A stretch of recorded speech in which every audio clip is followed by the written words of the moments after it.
দেখো আমের মোরব্বা বানানো কমপ্লিট। হ্যালো বন্ধু, আমি আজকে আবার অন্যদিনের মতো নতুন আর একটা রেসিপি নিয়ে এসেছি, আমের মোরব্বা। তো চলো কিভাবে আমি বানাই। তো প্রথমে দেখো গাছ থেকে আমগুলো পেড়ে নেব।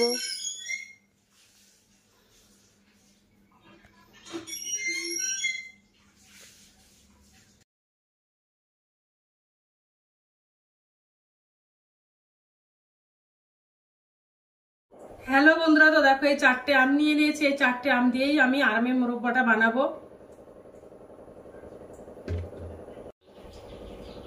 তো আমগুলো প্রথমে কেটে ছিলে নেব।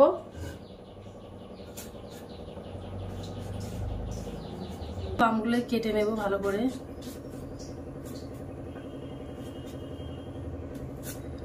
তো আমের আটি হয়ে গেছে, তো আমি পাতলা পাতলা সাইজের কেটে নেব।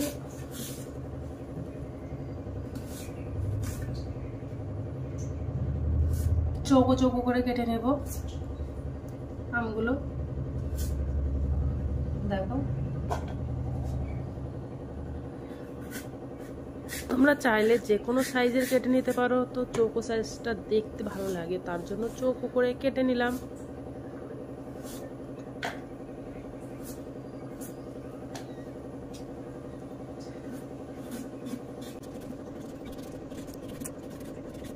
হ্যালো বন্ধুরা, দেখো আম কাটা কমপ্লিট হয়ে গেছে। এবার আমি জল দিয়ে পরিষ্কার করে ধুয়ে নেব আমগুলো।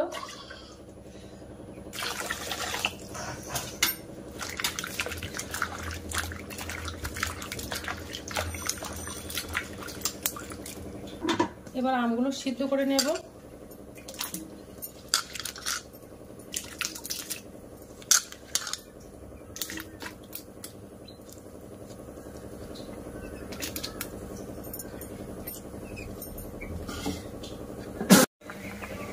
দেখো আমটা সিদ্ধ হচ্ছে।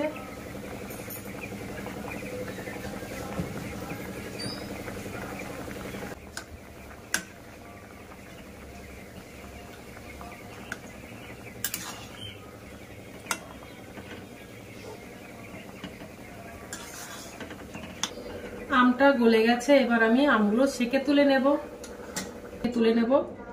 আমি 5 মিনিট মতো সিদ্ধ করে নিয়েছি।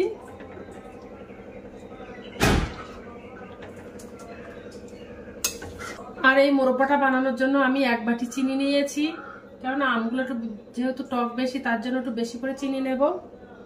একটু তোমাদের যদি মিষ্টি মতো আম হয় তো একটু কম চিনি নেবে। আর অনেকে টক খেতে পছন্দ করে, যারা একটু টক খেতে পছন্দ করো তারা একটু টক বেশি রাখবে, আর যারা একটু মিষ্টি খেতে বেশি পছন্দ করে একটু মিষ্টি মিষ্টি রেখে দেবে।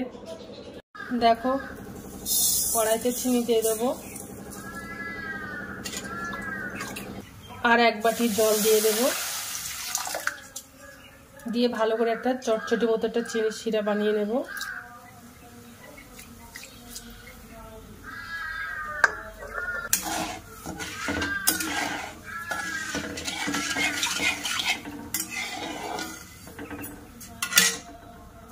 ওর মধ্যে 2টো দারচিনির টুকরো দিয়ে দেব,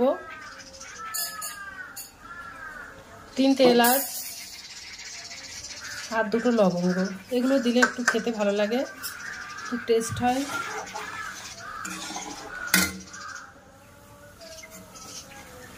দিয়ে ভালো করে চিনি শিরাটা জাল করে নেব। আর ওর মধ্যে সামান্য একটু ফুড কালার দেবো। ফুড কালারটা দিলে দেখতে ভালো লাগে, তার জন্য। তোমরা চাইলে না দিতে পারো।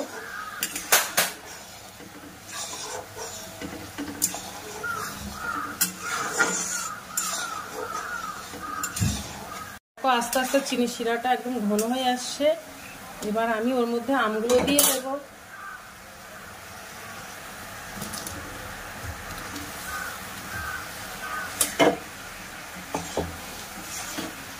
দিয়ে একটু জাল করে নেব।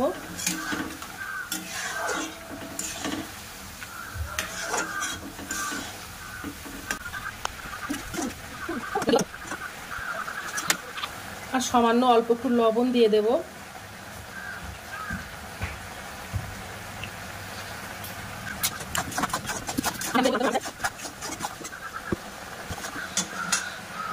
আমের মোরব্বাটা বানানো কমপ্লিট হয়ে গেছে। এবার আমি গ্যাসটা অফ করে দেব। ঠান্ডা হয়ে গেলে কিন্তু আরো জমে যাবে।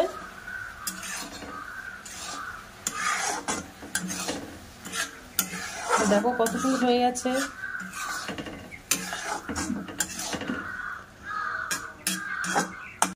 তো এবার একটা বাটিতে তুলে দেখাবো যে কেমন হয়েছে।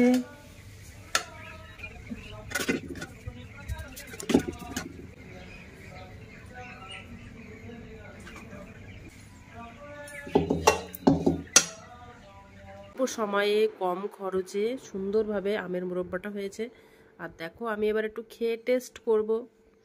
তো একদম অসাধারণ হয়েছে, তোমরা একবার হলো বাড়িতে।